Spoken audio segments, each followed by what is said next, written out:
Hello hi friends, ನಮಸ್ಕಾರ. ನೀವು ನೋಡ್ತಾ ಇದ್ದೀರಾ ಇನ್ಫಾರ್ಮರ್ ಚಾನಲ್. ಇವತ್ತು ನಾನು ನಿಮ್ಗೆ ಏನು ತಿಳ್ಸಕ್ಕೆ ಬಂದಿದ್ದೀನಿ ಅಂದರೆ KPSC ಅವ್ರದ್ದು KS ಅಂದರೆ ಗೆಜೆಟರಿ ಪ್ರೊಫೆಸರ್ ಹುದ್ದೆಗೆ ಈಗ ವೇಳಾಪಟ್ಟಿ ಬಿಡುಗಡೆ ಮಾಡಿದ್ದಾರೆ. ಅದು ಯಾವ ವೇಳಾಪಟ್ಟಿನ ತಿಳಿಸ್ತೀನಿ ಫ್ರೆಂಡ್ಸ್. ಅದಕ್ಕೂ ಮುಂಚೆ ನೀವು ನನ್ನ ಚಾನಲ್ಗೆ ಸಬ್ಸ್ಕ್ರೈಬ್ ಆಗಿಲ್ಲ ಪ್ಲೀಸ್ ಸಬ್ಸ್ಕ್ರೈಬ್ ಮಾಡಿ ಫ್ರೆಂಡ್ಸ್. ಹಾಗೆ ಬೆಲ್ ನೋಟಿಫಿಕೇಶನ್ ಆನ್ ಮಾಡ್ಕೊಳ್ಳಿ ಫ್ರೆಂಡ್ಸ್.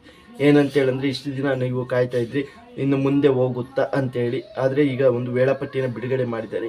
27ನೇ ತಾರೀಕು, ಇದೇ ತಿಂಗಳು ಆಗಸ್ಟ್ 27ನೇ ತಾರೀಕು ನಿಮಗೆ 10ರಿಂದ 12 ಗಂಟೆಗೆ ಪೇಪರ್ 1 ಇರುತ್ತೆ ಫ್ರೆಂಡ್ಸ್. ಹಾಗೆ 2ರಿಂದ 4 ಗಂಟೆವರೆಗೂ ಪೇಪರ್ 2 ಇರುತ್ತೆ. ಈಗ ಇನ್ನೂ ಎಷ್ಟೋ ಜನ ಯೋಚನೆ ಮಾಡ್ತಾ ಇದ್ದೀರಾ ಇನ್ನು ಮುಂದೆ ಹೋಗ್ಬೋದಾ ಇದು ಅಂತೇಳಿ. ಅದು ಹೋಗುತ್ತೋ ಬಿಡುತ್ತೋ ಗೊತ್ತಿಲ್ಲ ಫ್ರೆಂಡ್ಸ್. ಆದರೆ ನೀವು ಇದೇ ಟೈಮ್ ಟೇಬಲ್ನ ನೀವು ಈಗ ಹಿಡ್ಕೊಂಡು ಈ ಟೈಮ್ ಟೇಬಲ್ ಇದೆ ಅಂತೇಳಿ ನಿಮ್ಮದು ಸೀರಿಯಸ್ ಆಗಿ ಓದಿ. ಆಗ ನಿಮಗೆ ಇನ್ನೂ ಆತಂಕ ಹೆಚ್ಚಾಗಿ ನೀವು ಓದೋದ್ರ ಕಡೆ ಕಾನ್ಸಂಟ್ರೇಷನ್ ಜಾಸ್ತಿ ಆಗುತ್ತೆ. ಅದೇ ನೀವು ಇನ್ನು ಮುಂದೆ ಹೋಗುತ್ತಾ ಅಂತೇಳಿ ನೀವು ಯೋಚನೆ ಮಾಡ್ಕೊತ ಕೂತ್ಕೊಂಡ್ರೆ ನಿಮಗೆ ಓದೋದ್ರಲ್ಲಿ ಆಸಕ್ತಿ ಕಡಿಮೆ ಆಗುತ್ತೆ ಫ್ರೆಂಡ್ಸ್. ಅದಕ್ಕೋಸ್ಕರ ನಾನು ಹೇಳ್ತಿರೋದು ಏನಂದರೆ ನೀವು ಇದೇ ಡೇಟ್ ಅಂತೇಳಿ ಓದಿ. ಹಾಗೆ ಈಗ ಇನ್ನು ಕೆಲವರು ಹೇಳ್ತಾ ಇದ್ದಾರೆ ಅಕ್ರಮ ನಡೆಯುತ್ತೆ ಅಂತ.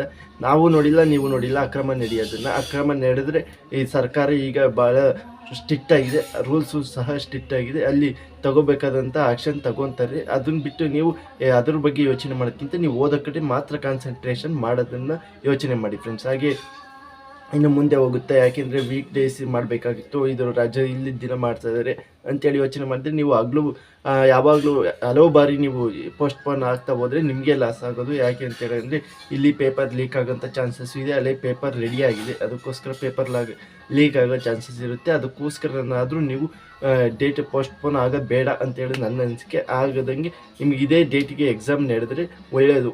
ಒಂದಿನ ರಜೆ ಹಾಕ್ತೀರಾ, ಆದರೆ ನಿಮಗೆ ಇನ್ನು ಜೀವನ ಪೂರ್ತಿ ಒಳ್ಳೆಯದಾಗುತ್ತೆ. ಅದಕ್ಕೋಸ್ಕರ ಫ್ರೆಂಡ್ಸ್, ಈ ವಿಡಿಯೋ ನಿಮ್ಗೆ ಇಷ್ಟ ಆಗಿದ್ರೆ ಲೈಕ್ ಮಾಡಿ ಫ್ರೆಂಡ್ಸ್. ಕಮೆಂಟ್ ಬಾಕ್ಸಲ್ಲಿ ನಿಮ್ಮ ಅನಿಸಿಕೆ ಏನು, ಪೋಸ್ಟ್ಪೋನ್ ಆಗಬೇಕಾ ಆಗಬಾರ್ದಾ ಅಂತೇಳಿ ಕಮೆಂಟ್ ಮಾಡಿ friends. Thank you for watching.